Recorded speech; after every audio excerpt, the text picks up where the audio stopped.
Wondering what the F has happened to your body and your life? You're in the right place, my friend. Welcome to Season 3 of Transforming 45, where we dive into the incredible stories of how brilliant humans are navigating the midlife squeeze with courage, passion, and a healthy dose of humor. Don't miss out on any of our heart-led episodes. Hit the subscribe button, leave a 5-star review, and if you're inspired, share an episode you love with a friend.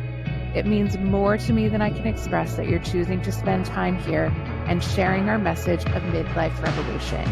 So let's get into it. Hello, and welcome to this week's episode of Transforming 45.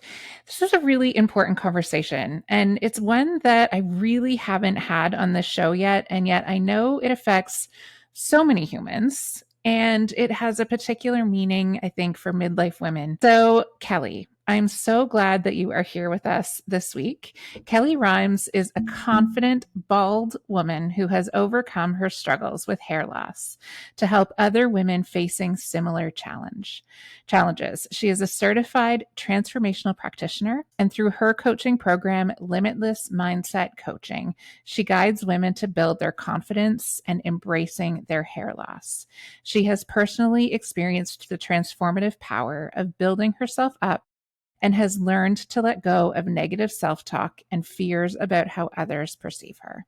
Kellie now walks with confidence and receives compliments and adoration from strangers. She is dedicated to helping other women feel free and empowered to be their authentic selves. Kellie, thank you for being here today. I really think this is going to be an impactful conversation. So welcome to the show. Thank you for having me. I'm excited to talk about this. Yeah. Yes. All right. So, Kellie, tell us. I mean, we've got a little bit, but I want to hear it from your words. Tell us, who are you? How did life introduce you to this version? Well, I am a multifaceted woman. I have experience in a lot of different things, but one thing that has been in my background for a long time was real estate investing. So I do still invest in real estate. Maybe 10% of my time is spent there, but the other part of my time is spent with helping women who are experiencing hair loss or just who are in need of being their authentic selves. And the reason why I have transitioned or transformed to this version of myself is because of my own experience. And a higher power was telling me it's time. I had been coaching and talking to people in the real estate investing space and helping them learn how to set up midterm rental businesses. But something within me was like, you need to do more. And I kept pushing that away. I was like, no, I don't know. No, I'm not. It just kept coming up, kept coming up. So finally, I was like, okay, it's time. I'm ready. I'm ready to put down, coaching in the real estate space, and I'm really ready to pick this up because I know I can impact more people. I am more passionate about this because of my own experience, and it was just time for me to move forward. So that is what I am doing. It is never fails to amaze me how, and I was having a conversation with another potential guest this morning. Mhm.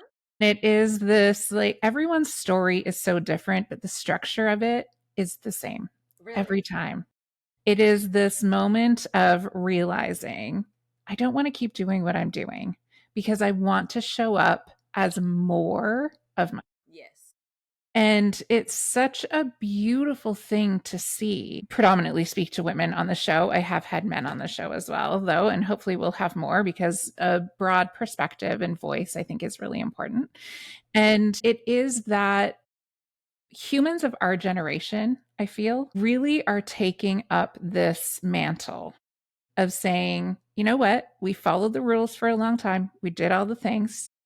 And now we're actually listening to ourselves and we realize that there's another way and we Yes. want to be part of this shift. So thank you so much for sharing that part of your journey. You are welcome. And you are absolutely right. That is exactly how I felt. Like there is a bigger calling out here, for me. And it just, like I said, it's time to step into that. And it doesn't matter about the fear I had because there was a fear of sharing my story. I had to push past it because I know that I am impactful for a lot of women. Yeah, absolutely. And it is, like I said earlier, it is something that we don't talk about a lot. Right? There's a lot of I'm really interested to hear your perspective on this, like the shame and the story that is wrapped up, particularly in women who have hair loss. So I'd love to hear your perspective around that and the experience, your own experience, and what you're hearing from other women. Well, realistically, it's society, right? Society has this standard of beauty, right?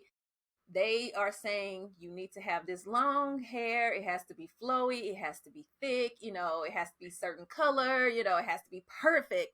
And when you look at these commercials or see the ads in magazines and different things like that, it's not realistic. It's not. I mean, because you think about it, there are women who have maybe long, thick hair, but usually they're going to be younger. Once you get a little bit older, hair just starts shedding. It's just natural. And if Mhm. you do see a woman who has that long, thick, flowy hair, a lot of times it's extensions. And we know it, or it's a wig, and we know it. So why can't we just stop? Why can't we just say, hey, I want to be myself? I don't want to have to put on a wig or extensions or whatever, add to myself basically for me to be beautiful. I'm beautiful all in my own.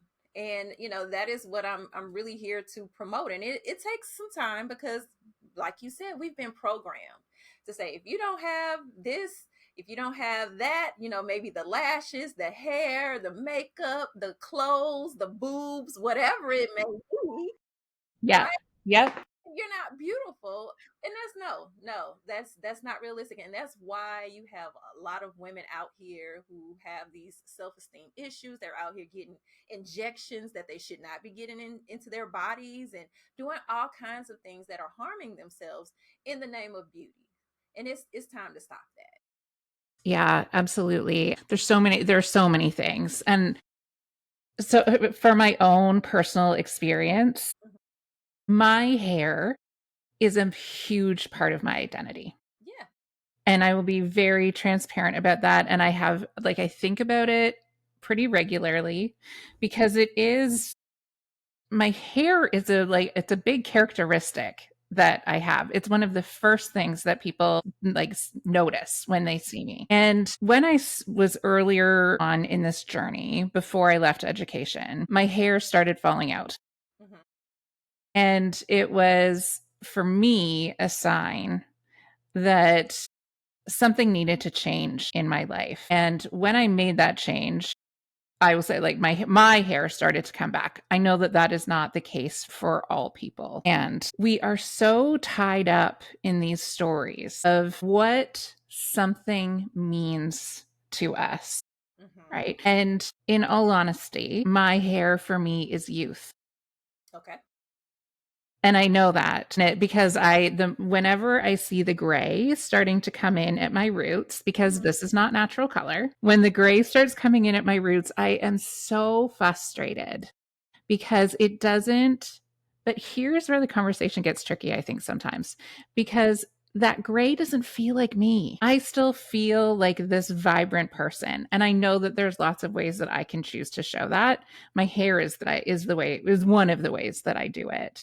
Okay. And there also is fear for me. And I would really love to hear your perspective around the fear element of what it mean like how did it feel the first time you went out into the world as your bald true self? It was very scary. Now, when I first shaved my hair off, the first time is really it was due to necessity. It wasn't a choice that I made. And that's a key thing that I have to always share with people because there's a difference. So when I was forced to shave my hair off because I got a hairstyle that actually took my hair out, it was a lot of insecurity. It was a lot of a little bit of self-hatred now that I think about it, because it was like, my gosh, I'm ugly. I don't like the way I look. I look like a man. Everybody's staring at me. It was just like all of this negative self-talk, and it was a struggle. And because of all of that, I was attracting negative attention because all I had in me was negativity around my hair loss. So then I was getting some negative comments. I would get, oh, you don't want to just let it grow back a little bit, because people didn't know what I was experiencing. Like, if I could grow it back a little bit, don't you think I would have? So it's a lot of mental turmoil, realistically, because you're hiding what's going on. You're not telling a lot of people, at least in my case, and a lot of women I work with, they don't tell many people about their hair loss. They just take the measures into their own hands, either go to the dermatologist, start working on medications or injections or whatever, or either getting natural remedies and supplements. They do all of these different things, and there's different solutions for different types of hair loss. So you go down this road, you try to fix the problem, you see that it's not helping, then you get frustrated. You're spending all of this time and money and energy, everything just on your hair, because, as you said, hair is your identity, a part of your identity. It's a part of most women's identity. Realistically, we go sit in stylish chairs on a regular basis because we want our hair to look beautiful, right?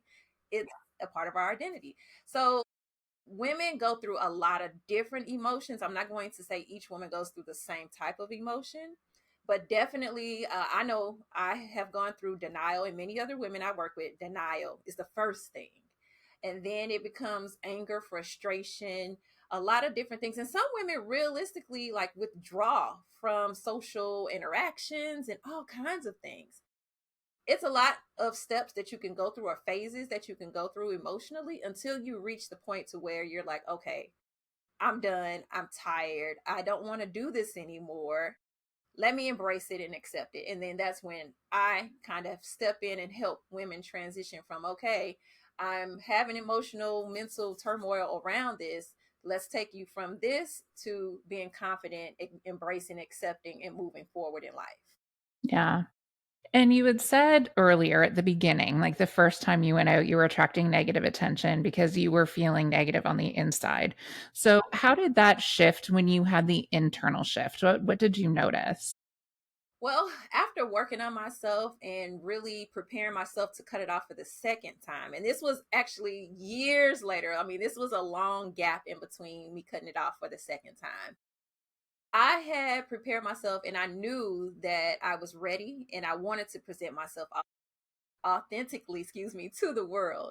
So it was ready. It was go time for me. It was like, all right, done. I'm tired. I'm done. I'm ready. Let's go. So once I shifted everything and I became more positive around my hair loss and me having this look, because this is what I chose, then I started receiving more positivity. I really rarely ever receive any negativity around my hair loss. People walk up to me, just strangers. They're like, "You're so beautiful." They women may ask me questions because they're experiencing hair loss and they're covering it up and trying to figure out what they can do. I have men who are bald or experiencing hair loss come up to me and like ask, what are you using on your head? So it's like a lot of different experiences that are very, very positive. Now, every once in a while, I have had like, well, where's your hair? And I'm like, it's in the trash. Like, but that is usually people who don't know me, and it's on social media, and it's like a person who doesn't even have a picture. It's like one of those people who are like an internet bully, and I have to just get smart with them and get back with them. Like, it's in the trash, or it's down the Mhm. street, or whatever. Like, why are you asking me? Such a good answer. And it's a fascinating to me, this notion that people have around ownership of other people's bodies, Yes. Yeah. right? People feel like they can say anything. They just think they're just comfortable if they know you are not. I've even had a stranger walk up to me and put his hand on my head. And I'm like, whoa. Yeah, it is. The only time I ever had an experience like that was when I was pregnant, right? And when you're pregnant, it's that sort of switch where people suddenly feel like your body is public property, and that they can just come up and touch your belly and do all those things. And when you're in relationship with somebody, that can be something that's really beautiful. But when you're not, and someone does something like that that crosses that physical boundary when they have not been invited, Hmm. it feels like a reminder, someone saying, I have power over you.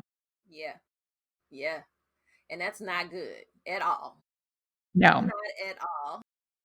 And it makes me think about all of the reasons why I know like humans across the spectrum do this, but women in particular, and it's my lived experience, so that's the one I can speak from.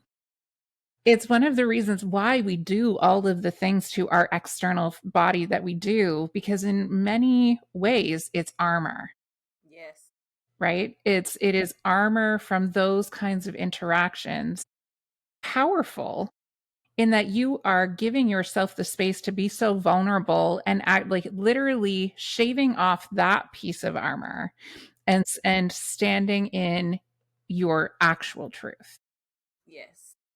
Yeah, it was necessary. And once I did it, it was so freeing. It was like a weight was just lifted off of me because it was so much anxiety and thoughts around the hair. How is it going to look today? Or what am I going to do for this vacation? If I'm wearing a wig, how do I prevent it from coming off if I want to go swimming? Like it was just all these different things that were just constantly running through my mind. And again, this is not just myself, this is women in general with hair loss. It's constant because I've even spoken with women who are teachers or work with young kids and they are wearing wigs and they're worried at work that their a kid is going to snatch a wig off. And this is a legitimate concern and worry that they are Yes. having. Now, this is something that they should not even be concerned about.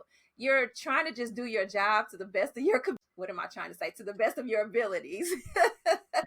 And you have to worry about hair and if somebody's going to snatch it off.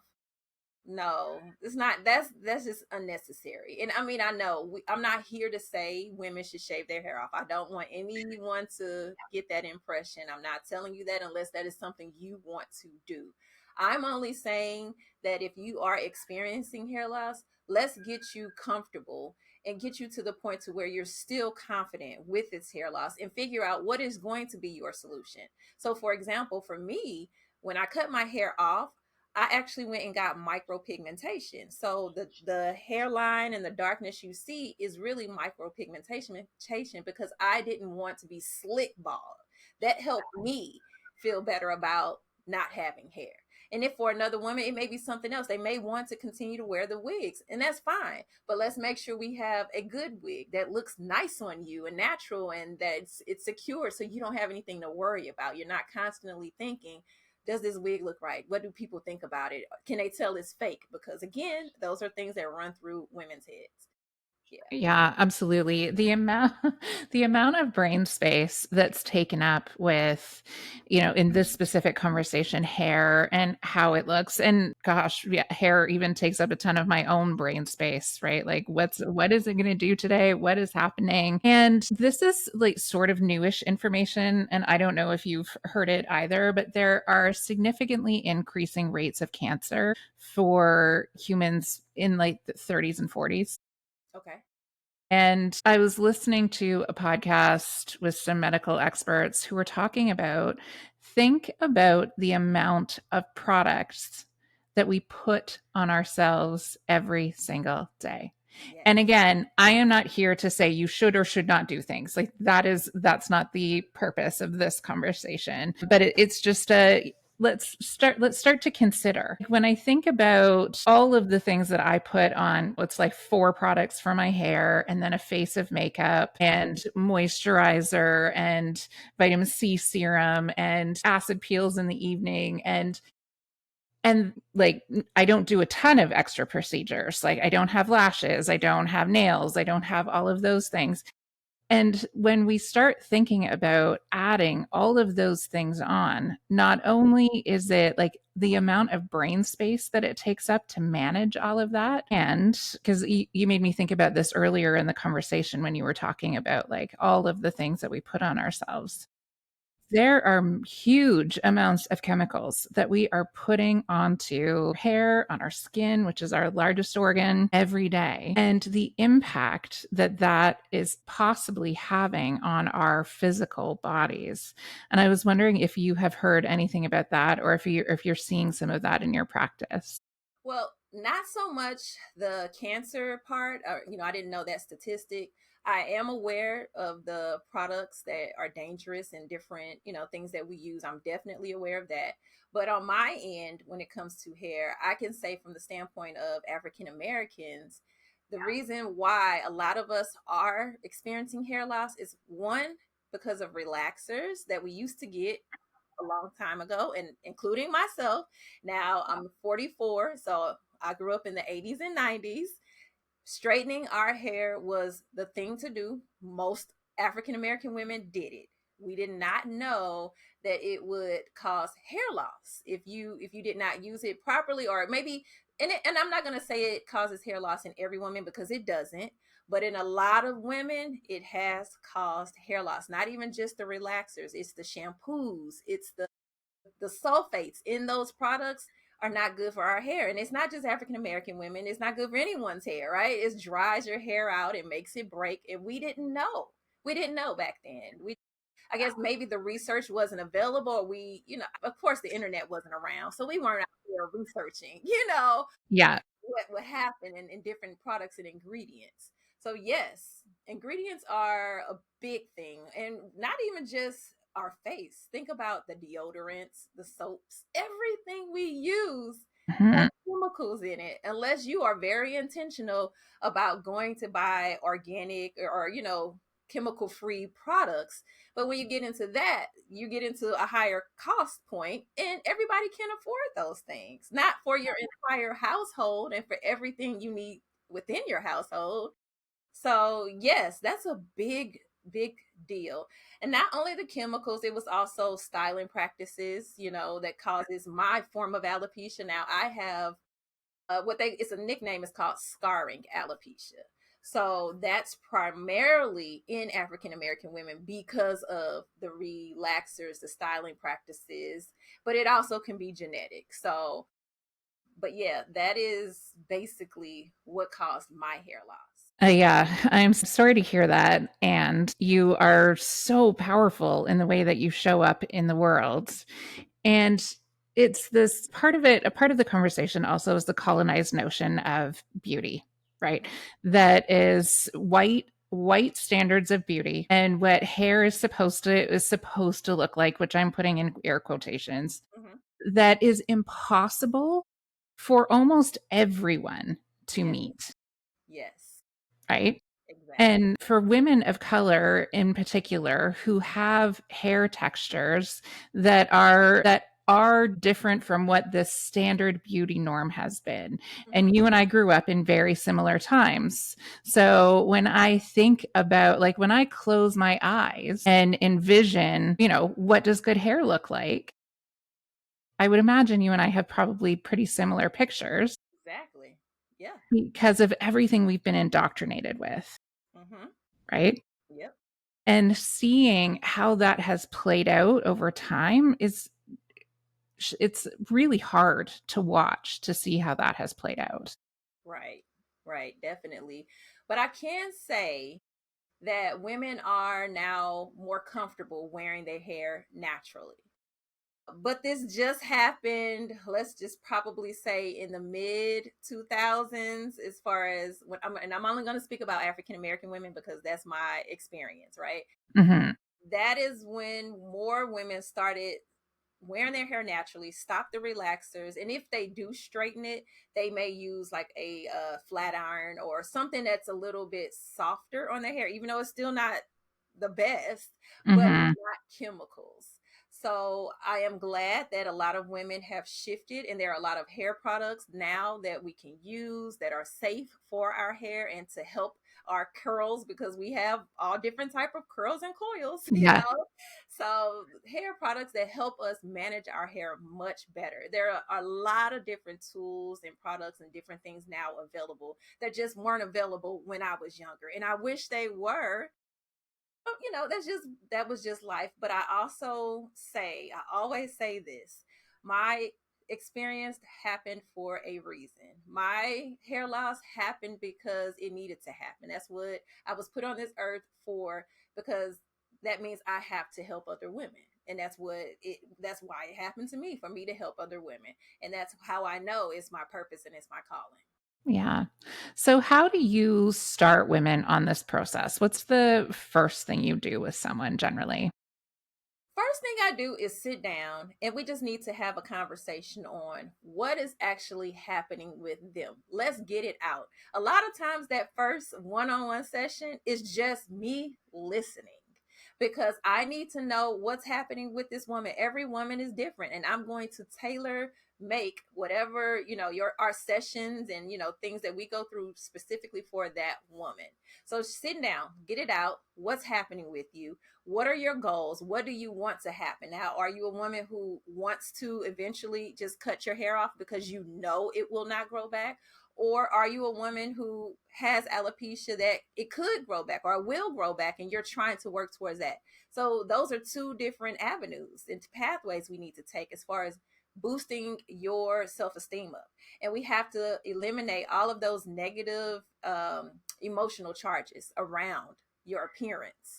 So that's the next step. We have to work through this. What's coming up for you? So I take women through different processes to help eliminate that. Because once that's out the way and we shift your mindset, you feel better. Your those negative thoughts that you had in the past about the hair loss or your appearance, because I want to make sure this is clear. I Hair loss is my story, but realistically, I'm here to help you be authentic. So whatever it is that you are experiencing in your life that is causing a challenge with you emotionally in regards to your appearance, whatever it may be, I can still assist with that. But we have to move forward. Then the next step is let's get comfortable with the uncomfortable. People don't like it. It's not easy. It wasn't easy for me, but we have to do that. So if you are a woman who, let's just say, you want to continue to wear your wigs, all right, well, we're going to go find you a nice wig that looks good on you. So let's go out by yourself with this wig on. Let's get comfortable. How do you feel? So a lot of that, just getting comfortable with the uncomfortable. If you want to shave your hair off, okay, let's start that process. So let's cut it low and let's wear it like that for a while and let's see how you feel and do. And we're journaling those emotions and connecting with each other. So it's a constant process. And I take women through it for 90 days. Now, if they choose to go beyond the 90 days and we can work on something else or they want to continue doing the work, we can do that. But the program is set up for 90 days to get you up and going. And I'm expecting women to do the work. It's you have to do it if you want to change. So we got to get through it. So that's pretty much what we do. Yeah, that's really powerful work. It really resonated with me when you talked about releasing the negative charge Yes. on an emotion about how you feel in the world. And it's interesting to me right now that there is this, especially like in the midlife women space, Hmm. there's this real polarization, which polarization in general drives me crazy because we are all humans having this experience and there is no one way. So number one, like let's start shifting away from the like my way is the only way and if you're not doing it that way it's incorrect. And in the midlife space, there's a lot of polarization around just letting yourself age naturally Yes. versus yeah. Versus, investing in yourself, making changes, whatever it is. Right. And I was watching a video clip that I thought was a really interesting perspective. And I can't remember who was in this clip, but said, how would life change, our perspective change if we were remembered coming from source and when that happened, we were introduced to our body as like, hey, so in this lifetime, this is Lisa, and it's your job to care for Lisa Hmm. through this life. And I thought that is a huge perspective shift Yes. because often these kind of conversations are labeled as frivolous or it's not important, just all of the ways that people finish that sentence. And these are the vessels that we have to carry us through this lifetime. And I love that perspective of if Lisa is in my care, I'm going to do everything I can to look after her. And that includes looking after all the aspects of the physical body. Just like when we're caring for other people in our lives, we care about all of those aspects. I'm wondering about your perspective on that shift and if you see that kind of shift with women when they are releasing that negative charge. Yeah, I mean, I think most women, and I'm not going to say all because I don't like to generalize, but we neglect ourselves because we put everybody else in front of us. And I know I have to be conscious of it as well because we're out here trying to help and do for everybody because I think that's just our nature. That's just our nature. So yes, you do have to start intentionally paying attention to yourself and your needs. I have seen it within myself, and yes, I have seen it within other women because you have no choice. You're taking the step right now to say, hey, I'm choosing me. I got to fix this. I got to fix my mental situation, my mental turmoil, whatever you're going through because of this hair loss or whatever it may be. I have to take a step back. I have to pause. And I actually have to take time and focus on me so that I could be the best person that I can be. Because ultimately, I'm here to push you forward to make sure you do what you're supposed to be doing in this world on this earth during this lifetime, right? Pushing past this issue that you have is a part of that. So definitely, this is all about self care and being the best version of yourself. Yeah, absolutely. And I don't know about you, but I find sort of one of the biggest hurdles to overcome with people is that it's the giving of permission of it is okay. It's actually, it's not just okay. This is what we should be doing. We should be caring for ourselves, and it's not frivolous. And it is absolutely something worth investing in. Yes, and I actually talk to people, and I say this, but I forgot how I phrase it. But I basically it's like being selfish is a good thing. Like the beauty Yes. of being selfish is how I usually say it. The beauty of being selfish, and people always have this negative connotation about being selfish, right? They're like, oh, that's the worst thing. You shouldn't be. No, you should. You should. When you think about it and you take a step back, you have to. Because if you're not, you end up with burnout, you end up with stress, worry, all kinds of things because you didn't take the time to say, no, that's not what I want.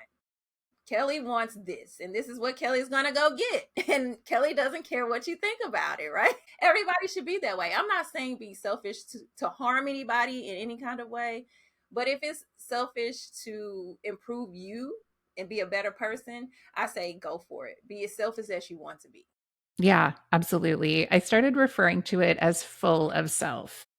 That's a good one. Yeah, like you're filling yourself Yes, with yourself, which is what we're supposed to be. Like that's the intention. That's the purpose of us being here is showing up in our fullness, in the fullness of ourselves to have this experience and to radiate to all the people around us. yes, And so, how we care for our physical body and how we physically show up is a part of that story. And it's time for us to stop pretending that it's not. right. And you have to be protective of that, okay? Because people will try to make you feel bad about choosing you. So make sure you are strong enough to say, no, no, no. I don't care what you say. This is about me, and this is what's best for me. If I have to tell you no, or if you don't like my answer, well, that's a you problem. That's a you Yes. problem. Yeah. So, when women are starting out on this journey, just as we wrap up this conversation, what is one piece of wisdom that you would want to give to someone who's just starting out in this pathway? I would like to say the first thing is go find out exactly what's happening with you that's causing your hair loss. If it's hair loss, okay? Because there are a lot of different things that can take your hair out, okay? So it could be something medically, it could be something as simple as stress or malnutrition, which is, still has to do with your body and medical stuff. So Mhm. just take a step back and really go find out what is happening because these different types of hair loss all have different ways to treat them. So let's start there. Okay. Now, I know a lot of times, and I face this myself, denial. I'm Mm. not going to the doctor. This is something I can fix. I'll just go get some natural products, remedies, oils, whatever, and see how this works. That's all fine and dandy, but you still ultimately need to go find out what is the cause, because it could be something as simple as you just may need some vitamins and minerals. It could be that simple, and you're going out here buying all of these different things that you see online that say they can grow your hair back, and you don't even need it. So that is the piece of advice I would start with. And once you find out what is happening, take those actions, take the steps to help correct the problem. And if it's something where your hair will not grow back, then you need to start working on yourself mentally and prepare yourself to accept that, because it is what it is. It is what it is. A doctor you can go to the doctor all day long. They can do the test and biopsy and tell you exactly what's happening. They can tell you treatment options. But if they say you're losing your hair follicles are dead, you're not growing hair back, you're going to have to accept that. So that would be my piece of advice. Yeah, that's really important advice.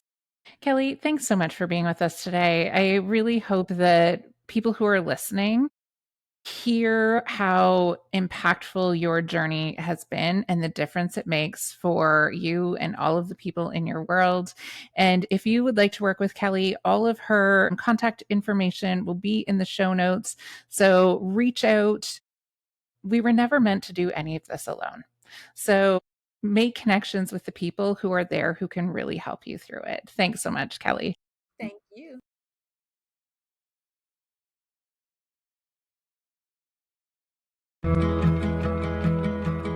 Thank you for being part of the Transforming 45 community. Your support means the world to us. Stay tuned for more juicy episodes, and remember to keep showing up to your life with the love and magic you deserve.